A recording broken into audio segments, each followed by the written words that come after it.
In this lecture, I'm going to show you how to find and fix bugs in your programs. So here's the multiply function we wrote earlier. Let's add a couple of statements after this function. So print start, and then we'll call the multiply function, give it 3 arguments, 1, 2, and 3. So the result should be 6. And here we print the result on the terminal. Now to create a bug in this program, I'm going to deliberately indent this return statement. So now when we run this program, instead of 6, we get 1. So we're going to use a technique called debugging to find and fix this bug. Alright, first we need to open the debugging panel. The first time you want to use debugging in a Python project, you need to click this icon. This will generate a new file called launch.json. In this file, we have a bunch of debugging configuration. You'll never have to touch any of this, so don't worry about it. Close it. You can see this file is placed inside of this VS Code folder. It's right here, launch.json. Now, when we have this file, we can go to the debugging panel, and from this list, we can select a debugging configuration. Some of these configurations are useful for more complex applications. For example, we use Python Django to debug a web application built with Python. For this course, we're going to use Python current file with integrated terminal. So select this.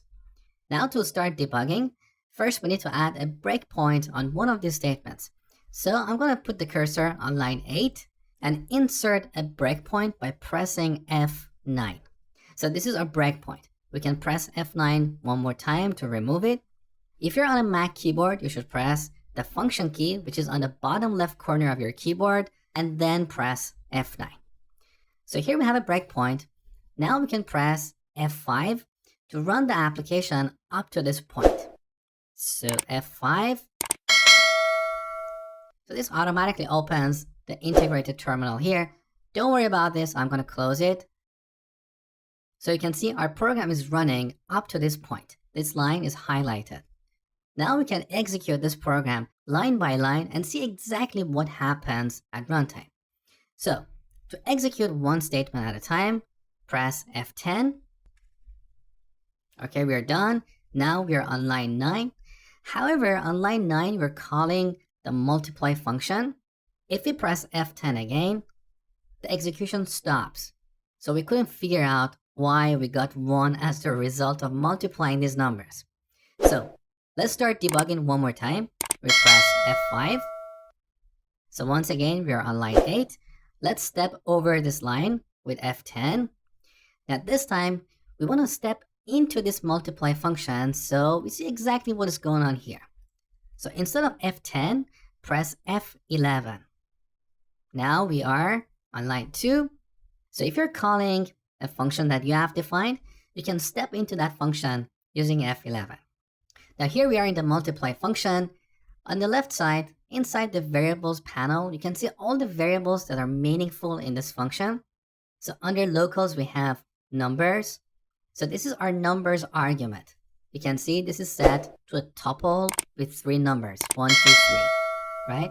Now our total variable is not in this list because it's not defined yet. The moment we step over this line with F10, total comes to existence, and you can see initially it's set to 1. Now we are at the beginning of our for loop. Let's press F10 one more time. Here we are. We're going to multiply total by number, so let's step over this line as well. Now at this point we have a new variable called number. That is our loop variable. Initially it's set to 1. Now here we are on line 5. If we press F10, we can see we jump out of this function. So our loop did not execute to completion. And that is the reason our program has a bug. So to fix this, I'm going to stop the debugger with Shift and F5. Now, back here, let's remove the indentation, save the changes, run the program in debug mode one more time. So we press F5. Here we are. Let's step over this with F10. Now step into this with F11. and step over these lines with F10 a few more times. So F10, one more time, total is set. Now we are in the second iteration. Let's press F10 one more time. In this iteration, you can see number is set to 2. Our total is still 1. So let's step over this line as well. Now total is updated to 2. Here we are at the beginning of the third iteration. Let's step over this line. In this iteration, number is 3. So after we execute this line, because total is currently 2, when we multiply it by 3, we'll get 6. So F10, one more time. Now we only have 3 iterations in this loop. So if we press F10 one more time, our loop completes. Now we are ready to return total, which is currently 6. So F10, we are on line 9, and we're done. Now one more tip. In this demo, I put the breakpoint on the first line of the program. You don't always have to do this. For example, here we know that our multiply function has a bug. So instead of putting the breakpoint on line 8, we could put it on line 2. So when we start the program in debug mode with F5, we immediately start in the multiply function. And one more tip before we finish this lecture.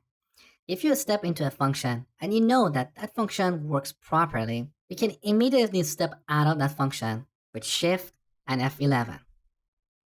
So you don't have to execute the entire function line by line. You can press Shift and F11 to step out of that function.